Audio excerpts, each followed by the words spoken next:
নিশ্চয় গম পায় যে দক্ষিণ হালমাৰা মানকাচৰ জিলাৰ সৰহ সংখ্যক মানুহ কৃষিৰ ওপৰত নিৰ্ভৰশীল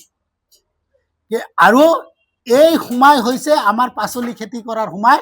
আৰু এই সময়ত আমাৰ সাৰৰ প্ৰয়োজন বেছি কিন্তু দেখা গৈছে জিলা কৃষি বিভাগ জিলা প্ৰশাসনে আজি সাৰৰ কৃত্ৰিম নাটনি দেখায় বিপণীসকলে কৃষকৰ পৰা আজি 265-68 টকাৰ আজি সাৰ কলা বজাৰৰ পৰা 600 টকাৰ পৰা 800 টকাত ল'ব লগা হৈছে। ইয়াৰ আগৰ যিজন বিষয়া আছিলে তেওঁৰ লগত আমি যোগাযোগ কৰিলো যোগাযোগ কৰাৰ পিছত কৈছে যে ইউৰিয়া সাৰৰ লগত বেলেগ এটা নেও সাৰ দিয়া হৈছে সেই কাৰণে পইচা বেছি তাৰ পিছত আমি গাইডলাইন কৃষি বিভাগে কি কৈছে কেন্দ্ৰীয় কৃষি বিভাগে কি কৈছে আমি দিয়াৰ পিছত যে ইউৰিয়া সাৰৰ লগত আপুনি বেলেগ সাৰ দিব নোৱাৰে বেলেগ কেমিকেল দিব নোৱাৰে যিটো ইউৰিয়া সাৰৰ দাম সেই হাৰত এই উচিত মূল্যত আপুনি ৰাইজক দিব লাগে কিন্তু তাকে নকৰি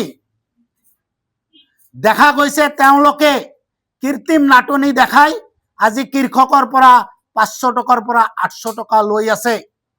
যেতিয়া আমি ইয়াক সবলভাৱে ধৰা হল তাৰ পিছত দেখা গল যে বিধায়ক আৰু বিপণীসকলে আৰু বিষয়াসকলে এক মিটিং পাতিলে মিটিঙৰ যি এজেন্ডা ললে সেই এজেন্ডা মতে আজি কৃষকসকলে তেওঁলোকে ইউৰিয়া সাৰ পাব লাগিছিল 280 টকাত কিন্তু আজিও কৃষকে 500 টকাৰ পৰা 800 টকাত ইউৰিয়া সাৰ কিনিব লগা হৈছে গতিকে জিলা প্ৰশাসন কৃষি বিভাগ আৰু এই কমিশন খোৱা ৰাজনীতিবিদসকলক হকিয়াই দিব খুজিছো যে কৃষকৰ গাঠিৰ ধন যদে মদে আপোনালোকে খৰচ নকৰিব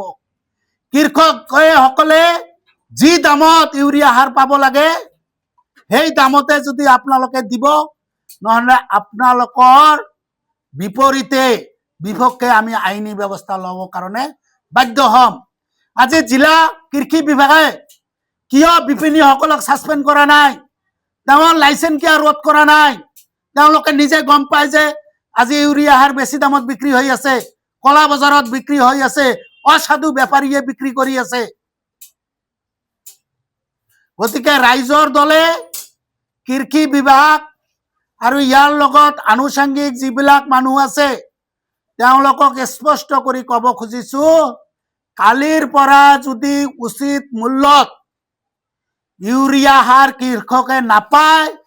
তেনেহলে আপোনালোকৰ বিৰুদ্ধে আমি আইনী যুঁজ দিম আইনী ব্যৱস্থা লম